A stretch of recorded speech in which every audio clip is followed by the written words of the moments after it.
I want to thank you for joining me on another session of Written for Our Learning. I want to, in this session, continue our look at types and antitypes. And remember, what we're talking about there is something in the Old Testament that stands as a representation in the New.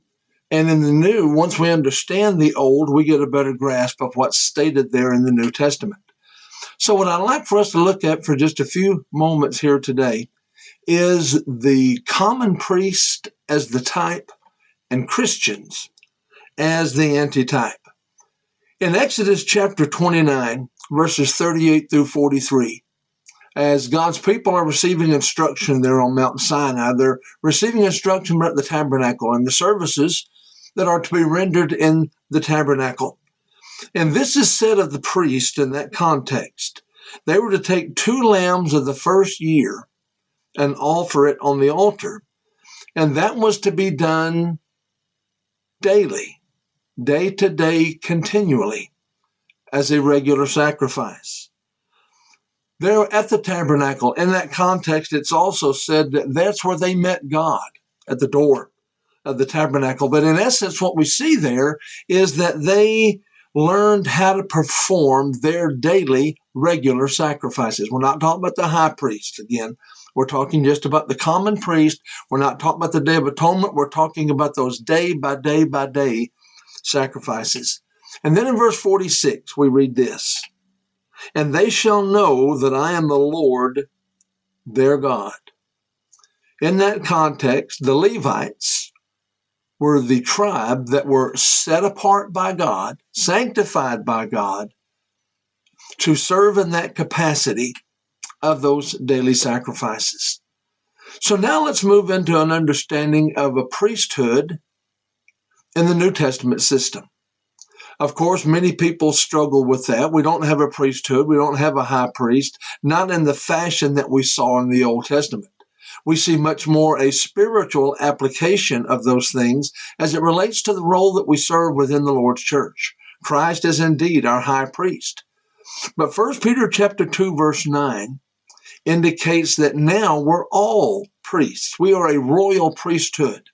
We don't need someone to offer sacrifices for us. We offer, in some sense, a sacrifice, and we also do it day by day continually. We do it regularly. We are a royal priesthood, a chosen generation. Why? Notice also in that verse, that you may proclaim the praises of him who called you out of darkness into his marvelous light.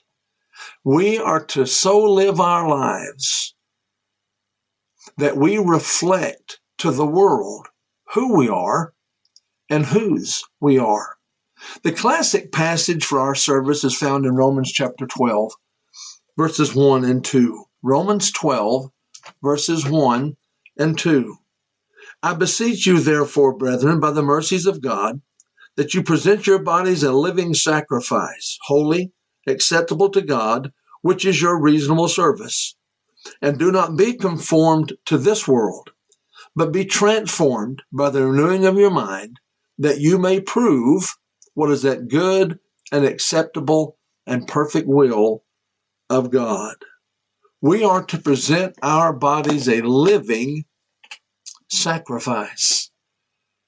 Paul there in Romans was dealing with those who were attempting to hold on to aspects of law, and in some ways were attempting to be saved by law keeping. And he corrected that in many places. But he also used the language to emphasize and highlight what our roles should be on a regular basis as his children. We are to offer our lives a living sacrifice. Notice how that stands in contrast to the old. They killed the sacrifices. They offered the blood on the altar. Here, we are the sacrifice. Our life is the sacrifice that is seen on that regular basis. Our bodies are a living sacrifice. This is referring to our personal areas of service. Please let's realize that this is not just talking about the Lord's Day. This is not just talking about our coming together to worship. That is an essential part of our spiritual lives. But this passage indicates that we live a daily sacrifice. Daily, we live our lives in service of God. We are separated from the world. Don't be conformed to the world, but be transformed by the renewing of your mind. In essence, there, he's saying, stop being conformed to this world. Because you see, we must conform to something else. We are not the world's servants. We are God's servants. Do we serve the world? Yes, we do. There are things that we do, but we're not doing it as man. We're doing it as Christians who have this responsibility to God.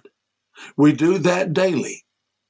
We have a lifetime of service. There is no retirement plan as it relates to those things this side of heaven. But also, as the priests were to show people that God was their God, we are to show others through our daily lives that God is sovereign and we serve him and not man. Thank you again for joining us in this study. I would love to see you study these passages out deeper. There are many more nuances that in this short time I'm not able to cover. But may we get the idea that we are indeed priests. We are God's priests, and we live a life in service to him. Until next time, God bless you.